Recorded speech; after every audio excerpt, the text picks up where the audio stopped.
종교교육 이전에는 영적인 일과 세속적인 일들이 엄격하게 분리되어 있었습니다. 수도원에서 기도하고 금식하는 것은 거룩한 것으로 존경을 받았고, 농부가 밭을 갈거나 우유를 짜는 평범한 삶은 그저 생계를 위한 하찮은 노동으로 여겨졌습니다. 어느 날 루터의 제자 한 사람이 깊은 고민에 잠겨 그를 찾아왔습니다. 스승님, 저는 수도원에 들어가 하나님께 더 온전히 헌신하고 싶습니다. 제 삶을 오직 영적인 일에만 바쳐 하나님께 영광을 돌리고 싶습니다. 제가 해야 할 일이 무엇일까요? 라고 물었습니다. 제자의 말을 들은 루터는 미소를 지으며 말했습니다. 만약 우유 짜는 여인이 있다고 가정해 보세.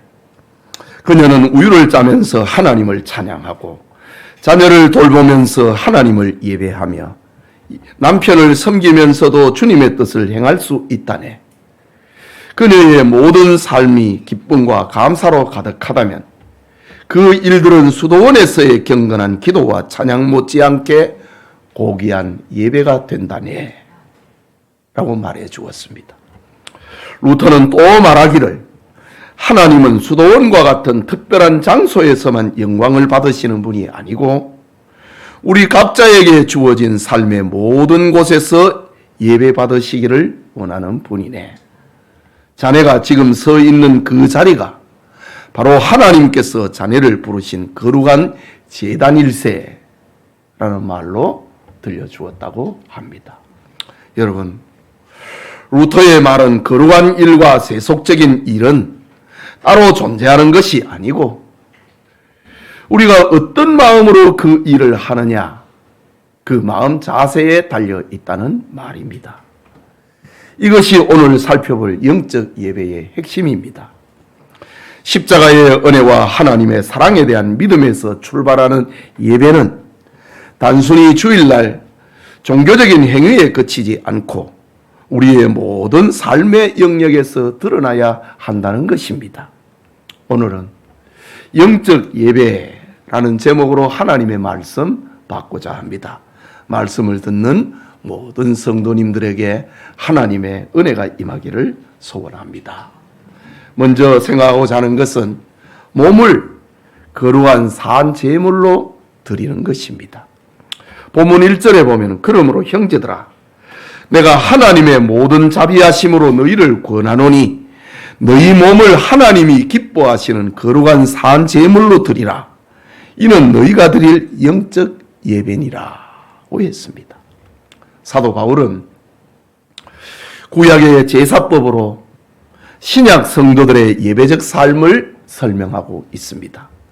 그런데 본문에 등장하고 있는 산 제물은 구약 시대의 짐승을 죽여 번제단에 올려놓는 제사와는 대조되는 말입니다. 바울은 죽인 제물을 번제단에 올려놓듯이 성도의 몸을 하나님의 번제단에 드림이 바로 영적 예배라고 들려줍니다. 그렇다면 하나님이 기뻐하시는 거룩한 산 제물이란 어떤 것일까요? 사도 바울은 자신의 삶을 통해서 이미 간증을 했습니다. 갈라디아서 2장 20절에 내가 그리스도와 함께 십자가에 못 박혔나니 그런즉 이제는 내가 사는 것이 아니요 오직 내 안에 그리스도께서 사시는 것이라. 이제 내가 육체 가운데 사는 것은 나를 사랑하사 나를 위하여 자기 자신을 버리신 하나님의 아들을 믿는 믿음 안에서 사는 것이라. 산 제물, 영적 예배는 이런 것이다 라고 바울은 자기 간증을 통해서 들려주었습니다.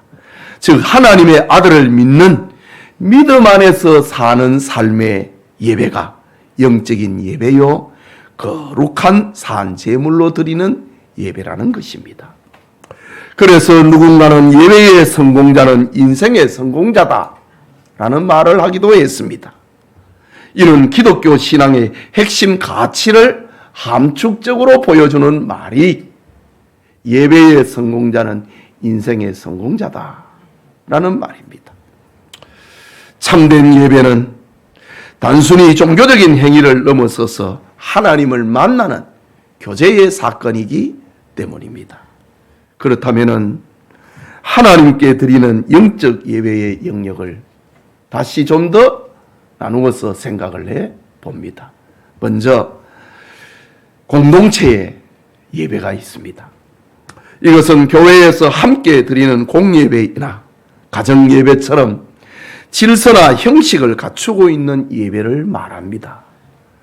모든 예배의 핵심은 구원받은 성도가 하나님을 찬양을 하고 그분께 영광을 돌리는 것입니다. 이런 공동체 예배에서 무엇이 중요할까요?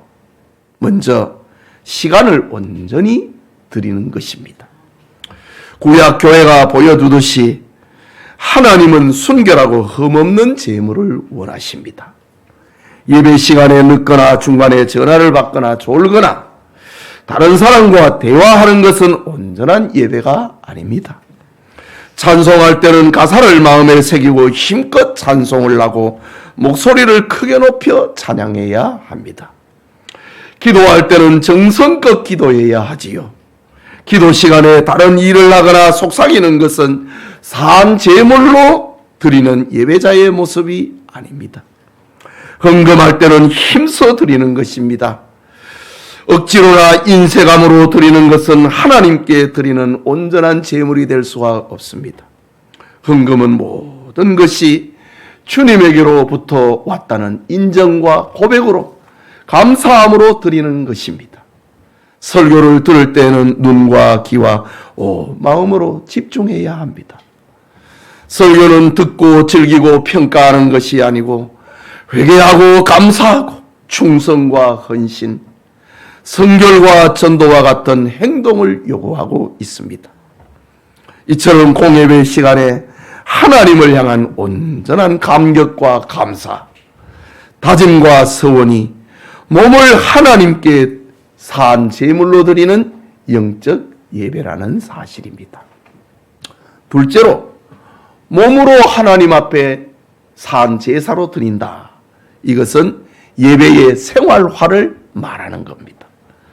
이것은 공동체 예배와 마찬가지로 우리의 모든 삶을 통하여서 하나님께 영광을 돌리는 것을 말합니다. 우리는 각자 생활 환경이 다릅니다. 만나는 사람도 다르고 하는 일도 다릅니다.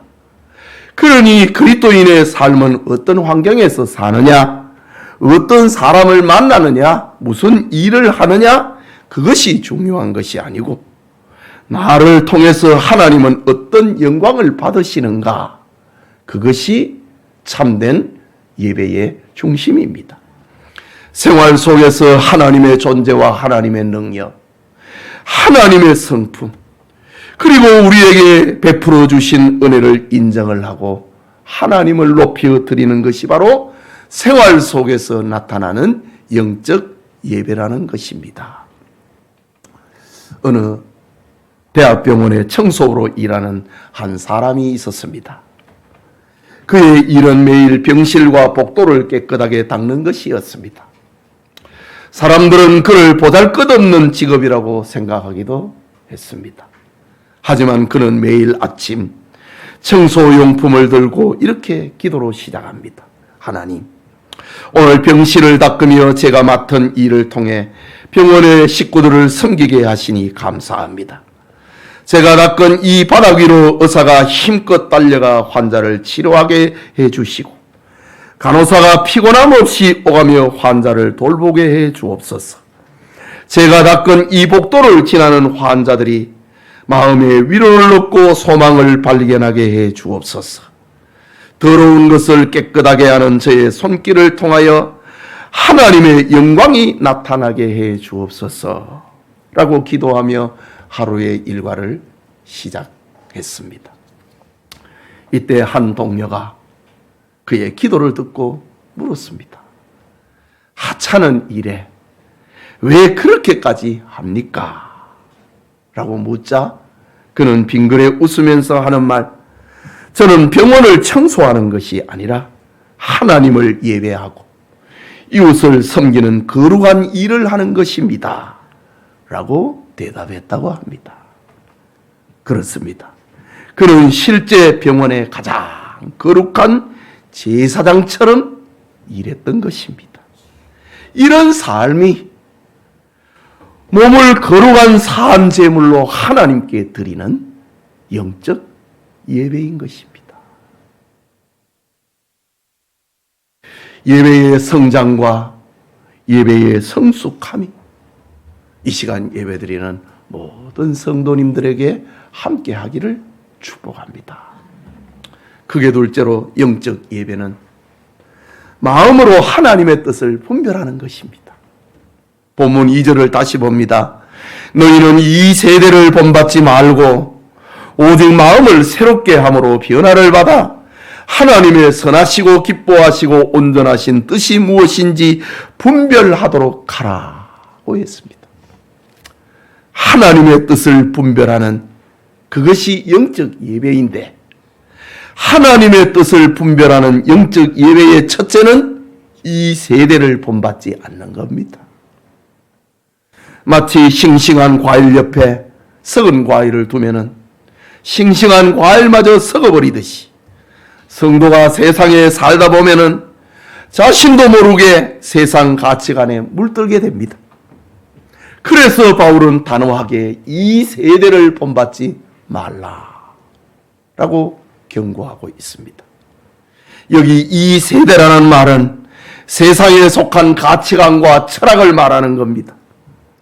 사도 요한은 요한일서 2장 16절에 세상에 있는 모든 것이 육신의 정욕과 안목의 정욕과 이생의 자랑이니 다 아버지로부터 온 것이 아니요 세상으로부터 온 것이라, 마귀로부터 온 것이라고 합니다. 육체의 정욕과 안목의 정욕과 이생의 자랑, 마귀로부터 온 것이라고 합니다. 그러면서 요한은 계시록 18장 4절에 내 백성아 거기서 나와 그의 죄에 참여하지 말고 그가 받을 재앙들을 받지 말라라고 했습니다. 이 세대의 것, 이 세대를 본받지 말라. 이 세대의 것들은 죄와 세상의 풍습, 세상의 가치관에서 빠져나와야 합니다. 이 세대의 가치관과 철학은 마귀에게 속한 것이고 장차 멸망을 가져올 것이기 때문입니다. 계속해서 바울은 영적 예배자의 삶을 들려줍니다. 그것은 너희는 오직 마음을 새롭게 함으로 변화를 받으라 라고 합니다. 마음을 새롭게 하라.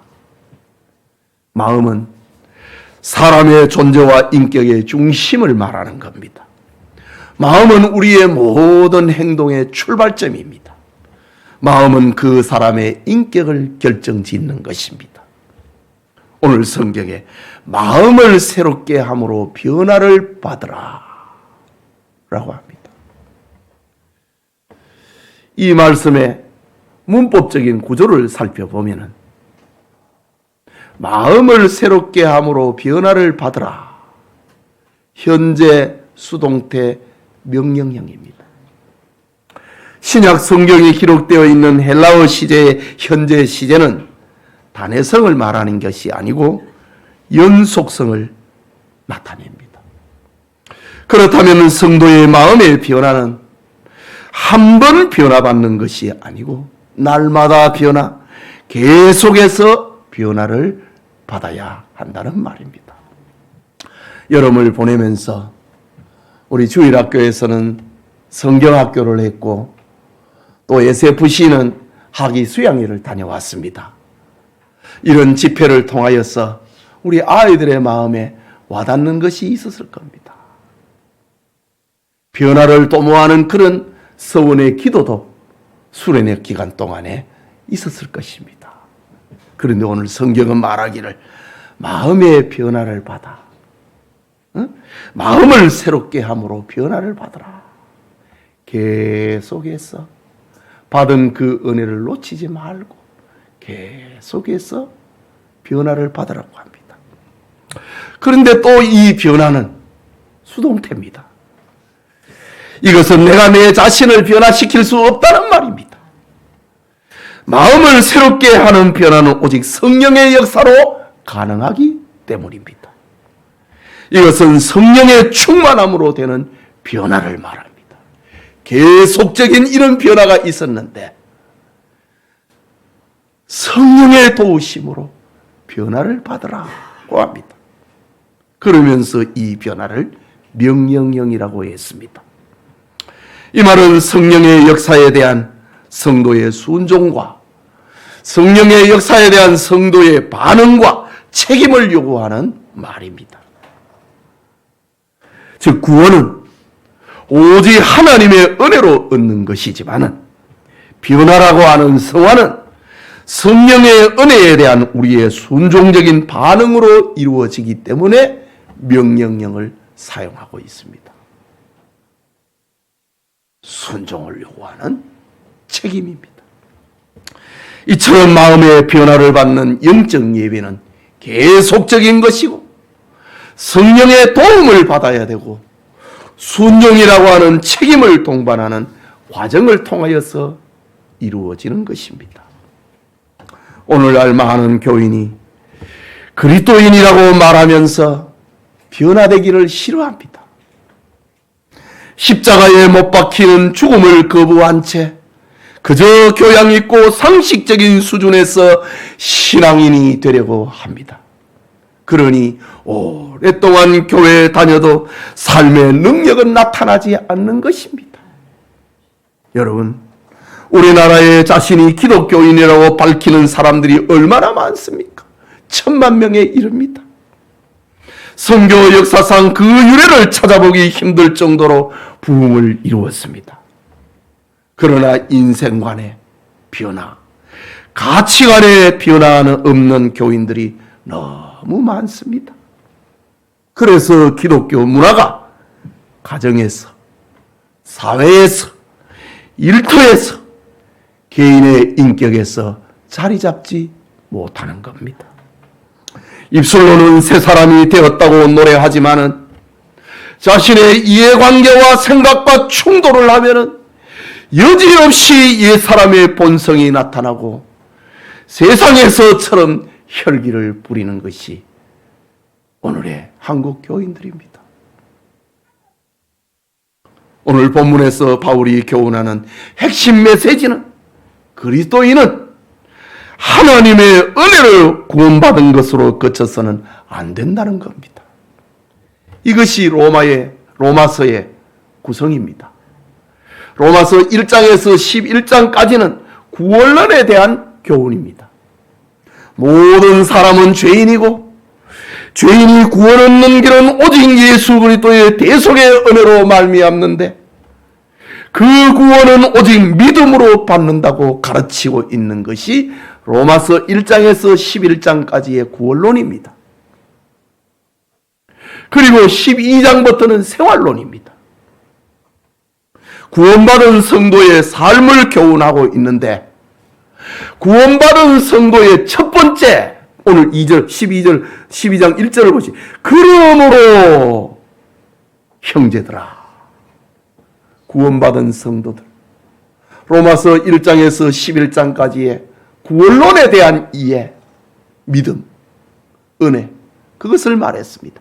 그러므로 형제들아, 구원받은 성도의 첫째로 변해야 될 것이 무엇인가? 그것이 바로 예배 생활이다. 영적 예배다. 라고 말하고 있습니다. 여러분, 집 주인이 바뀌면 문패가 바뀝니다. 열쇠가 바뀝니다. 가구가 바뀌고 방의 구조와 쓰임새가 바뀝니다. 그리스도인의 삶도 마찬가지입니다. 지난날 죄책감에 사로잡혔던 삭개오가 주님을 만나니 새 사람이 되었습니다.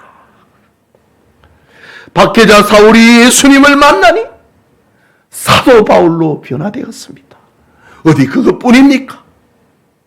고린도후서 5장 17절에 누구든지 그리스도 안에 있으면 새로운 피조물이라. 모든 성도들을 말하는 겁니다. 누구든지 그리스도 안에 있는 사람은 새로운 피조물이다. 성도된 우리는 새로운 피조물이라는 말입니다. 새 주인을 만난 종은 옛 주인, 곧 세상을 본받지 않아야 합니다. 마음을 새롭게 하고 변화를 받아 하나님의 선하시고 기뻐하시고 온전하신 뜻이 무엇인지 분별하면서 살아야 하는 것입니다. 예배드리는 영천의 모든 성도님들이 마음으로 변화를 받고 하나님의 뜻을 분별하는 영적 예배자가 되기를 축복합니다. 사랑하는 성도 여러분, 현대 그리스도인의 가장 큰 모순은 믿음과 생활의 분리입니다. 믿음과 생활이 분리되니 어떤 일이 일어나면 혼란과 갈등이 생기고 때로는 모래 위에 지은 집처럼 한순간에 그 믿음이 무너져 버립니다. 믿음과 생활이 하나가 되면 갈등하거나 고민하지 않습니다.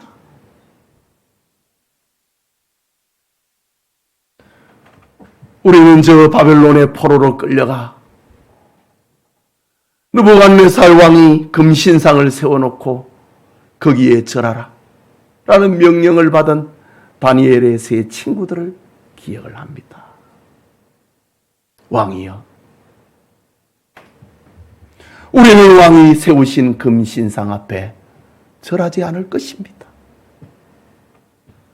우리가 풀무불에 던져져도 하나님이 우리를 건져내실 겁니다. 그리 아니하실지라도 우리는 왕의 신상 앞에 절하지 않을 것입니다. 믿음과 신앙이, 믿음과 생활이 하나가 되니 고민할 게 없는 거예요. 갈등이 일어나지 않는 거예요. 그런데 믿음과 생활이 분리가 되면 작은 일에 있어서도 갈등합니다. 고민합니다. 여러분은 영적 예배자입니까? 주님의 은혜로 구원받은 성도는 자기 몸을 하나님께 사한 제물로 드리는 영적 예배자가 되어야 합니다. 이것은 삶의 현장에서 자기 죄를 죽이고 구별된 삶을 사는 것을 말합니다. 그리고 이 세대를 본받지 말고 새 주인이신 하나님의 선하고 기뻐하시고 온전하신 뜻을 분별해야 합니다. 종교개혁자 존 칼빈은 영적 예배의 본질에 대해서 이렇게 정의합니다. 우리의 전생에는 우리의 육체를 주님께 드리는 제사이다. 우리가 어디에 있든지 무엇을 하든지 우리의 모든 행위가 성경의 가르침을 따를 때 우리의 삶은 곧 예배가 되는 것이다 라고 선언했습니다. 누구를 만나든 무슨 일을 하든 성경의 가르침을 따르는 것은 그것이 바로 예배다 라고 했습니다.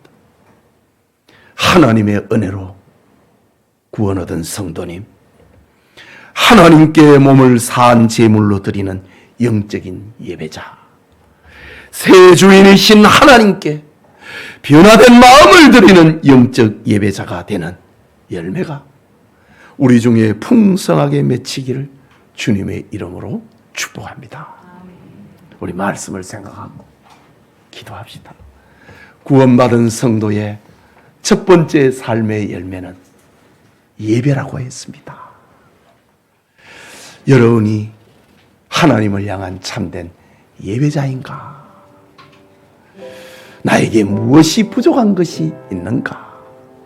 생각하면서 말씀을 묵상하고 기도합시다. 자비하신 하나님 아버지,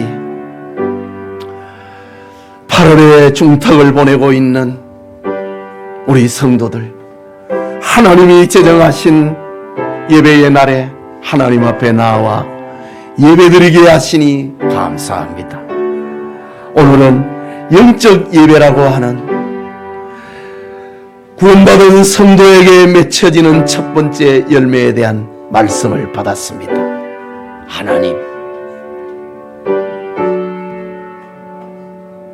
하나님 앞에 산 제물로 드리는 영적 예배자가 되는 우리가 되게 하옵소서.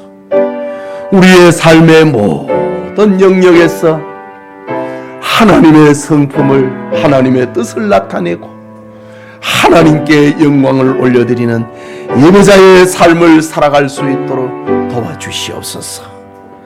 예수님께서 제자들에게 너희는 세상의 소금이다, 너희는 세상의 빛이라고 하신 말씀처럼 영적 예배자로 하나님께 영광 올려드리는 우리 교우들이 다 되게 하여 주시옵소서.